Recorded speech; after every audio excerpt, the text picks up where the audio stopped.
حضرت عبداللہ بن عمر بن عاص رضی اللہ تعالیٰ عنہ نے خانہ کعبہ شریف کے ساتھ ٹیک لگائے ہوئے بیٹھے تھے سائے میں، تو انہوں نے اطاعت امیر کے حوالے سے نبی علیہ السلام کے کچھ فرامین ارشاد فرمائے کہ امیر کی اطاعت کرو اور جس کی بیعت کر لو اس کے پیچھے چلو. تو ایک تابعی جو ہیں جن کا نام ہے عبد الرحمن بن عبد رب کعبہ، وہ جب یہ ساری باتیں سن رہے تھے تو وہ عبداللہ بن عمر بن عاص کے قریب آئے. انہوں نے کہا کہ یہ جو آپ ہمیں اطاعت امیر کے اوپر لیکچر دے رہے ہیں، کیا یہ ساری باتیں آپ نے نبی علیہ السلام سے خود سنی ہیں؟ تو انہوں نے کہا، اپنے دونوں کانوں اور دل کی طرف اشارہ کیا اور کہا کہ میرے دونوں کانوں نے آپ کی زبانی یہ بات سنی اور میرے دل نے محفوظ کیا. اس کے جواب میں وہ تابعی کہتا ہے کہ آپ کا چچا زاد بھائی معاویہ ابن ابی سفیان رضی اللہ تعالیٰ عنہ، جو اس وقت ہمارا یعنی حکمران تھا ان کا، وہ تو ہمیں یہ حکم دیتے ہیں کہ ہم ناجائز طور پر دوسروں کا مال کھائیں اور لوگوں کو ناحق قتل کریں، جبکہ اللہ تعالیٰ سورۃ النساء میں ارشاد فرماتا ہے 29 نمبر آیت اس تابعی نے پڑھ کے صحابی کو سنائی کہ اللہ ہمیں کیا کہہ رہا ہے اور آپ ہمیں کیا کہہ رہے ہیں. اعوذ باللہ من الشیطان الرجیم، بسم اللہ الرحمن الرحیم. یا ایھا الذین آمنوا لا تأکلوا اموالکم بینکم بالباطل الا ان تکون تجارۃ عن تراض منکم ولا تقتلوا انفسکم ان اللہ کان بکم رحیما. کہ اے اہل ایمان، ایک دوسرے کا مال ناحق طریقے سے مت کھاؤ، البتہ تجارت کے پوائنٹ آف ویو سے اگر کوئی کاروبار کرتے وہ جائز ہے، اور ایک دوسرے کو ناحق قتل مت کرو، بے شک اللہ تعالیٰ تمہارے لیے رحیم ہے. تو انہوں نے کہا اللہ تو کہہ رہا ہے کہ حرام خوری نہیں کرنی، ناحق قتل نہیں کرنا، اور ہمارے امیر جو اس وقت ہیں وہ ہمیں حرام خوری بھی کروا رہے ہیں اور ناحق قتل بھی کروا رہے ہیں. اب کتنے سخت الفاظ ہیں. یہ صحیح مسلم شریف ہے میرے بھائی، یہ اصول الکافی نہیں ہے شیعہ کی. اب یہ بات سن کے عبداللہ بن عمر بن عاص، چونکہ منصف مزاج آدمی تھے، آج کا کوئی بندہ ہوتا تو شاید وہ کلاشنکوف نکال لیتا، تو صحابہ کا گستاخ، لیکن وہ نبی کی تربیت یافتہ تھے. انہوں نے اپنا سر جھکا لیا، جنہوں پنجابی کہتے سوچ ہی پائے گی کہ میں ان کے جواب دیا.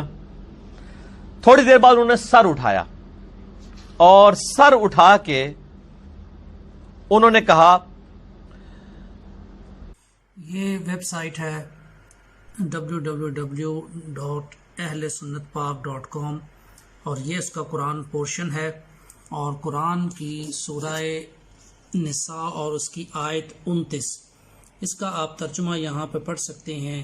اے ایمان والو، اپنے آپس کے مال ناجائز طریقہ سے مت کھاؤ مگر یہ کہ تمہاری آپس کی رضامندی سے ہو خرید و فروخت، اور اپنے آپ کو قتل نہ کرو، یقیناً اللہ تعالیٰ تم پر نہایت مہربان ہے. اور یہ اہل سنت پاک .com اور حدیث پورشن، اور یہ اس کا حدیث نمبر یہ 4777 سے اوپر 4776، اور یہ آپ اس کا ترجمہ دیکھ سکتے ہیں کہ یہاں پہ ترجمہ کیا ہے. انہوں نے یہ کہا تھا کہ تمہارے چچا کے بیٹے معاویہ ہم کو حکم کرتے ہیں ایک دوسرے کا مال ناحق کھانے کے لیے اور اپنی جانوں کو تباہ کرنے کے لیے. اب یہاں پہ اپنی جانوں کو تباہ کرنے کے لیے الفاظ ہیں، قرآن بھی یہی کہہ رہا ہے. تو یہ کہاں سے یہ جو انہوں نے مطلب نکالا ہے کہ دوسروں کو قتل کرنے کا، یہ کہاں سے نکالا ہے؟ اب اسی پورشن میں دیکھتے ہیں اہل سنت پاک .com، اور یہ ڈاؤن لوڈ PDF یہ آپ دیکھ سکتے ہیں. اور یہاں پہ یہ صحیح مسلم ان انگلش اور صحیح مسلم ان اردو، یہ آپ اگر آپ اس کی تیسری جلد ڈاؤن لوڈ کریں تو وہاں پر وہ حدیث آپ کو 4776 ملے گی، اور اس کا جو ترجمہ ہے وہ بھی ابھی ہم دیکھتے ہیں. یہ حدیث 4777 اور اس کے اوپر جو ہے وہ حدیث 4776، یہ اس کا ترجمہ ہے. کہ وہ یہاں پہ اس کا جو ترجمہ کیا گیا ہے وہ اسی طرح ہے کہ ہم کہ معاویہ ہیں وہ تو ہمیں حکم دیتے ہیں کہ آپس میں ایک دوسرے کا مال ناجائز طریقے سے کھائیں اور ایک دوسرے کو قتل کریں، جبکہ ترجمہ وہی ٹھیک ہے جو کہ قرآن اور پہلے آپ نے دیکھا۔ اب یہاں پر ایک اور بڑی حیرت انگیز جو بات ہے وہ اسی کتاب میں یہ فائدہ جو لکھا ہوا ہے وہ آپ یہاں پہ بالکل کلیئرلی اس کو دیکھ سکتے ہیں کہ فائدہ میں حضرت معاویہ رضی اللہ تعالیٰ عنہ سے ایسا کوئی حکم منقول نہیں جس کی نسبت عبد الرحمن بن عبد رب کعبہ نے ان کی طرف کی ہے۔ یہ آپ نیچے پورا نوٹ اس کو پڑھ سکتے ہیں کہ یہ کیا لکھا ہوا ہے، اور یہ سائٹ کون سی ہے؟ ahlsunnatpak.com۔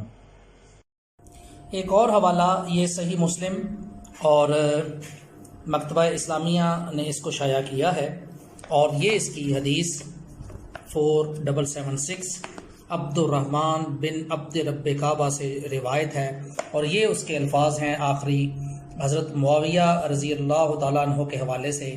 انہوں نے کہا کہ تمہارے چچا کے بیٹے معاویہ ہم کو حکم کرتے ہیں ایک دوسرے کا مال ناحق کھانے کے لیے اور اپنی جانوں کو تباہ کرنے کے لیے، ٹھیک ہے؟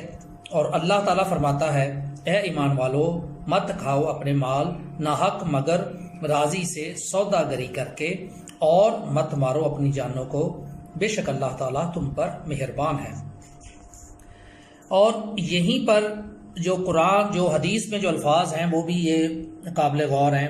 وَنَقْتُلَ أَنفُسَنَا، یہ ان کے الفاظ ہیں جو کہ یہاں پہ کوٹ ہوئے ہیں، اور قرآن کی جو آیت ہے وہ آپ یہ دیکھ سکتے ہیں، یا ایھا الذین آمنوا لا تأکلوا اموالکم بینکم بالباطل الا ان تکون تجارۃ عن تراض منکم ولا تقتلوا انفسکم ان اللہ کان بکم رحیما۔ تو ان الفاظ پہ آپ خود سے غور کریں کہ یہ اپنی جانوں کے حوالے سے ہے یا ایک حکم جو کہ حضرت معاویہ رضی اللہ تعالیٰ عنہ کے حوالے سے بیان کیا گیا، اس حوالے سے یہ بنتا ہے۔ غور کیجئے۔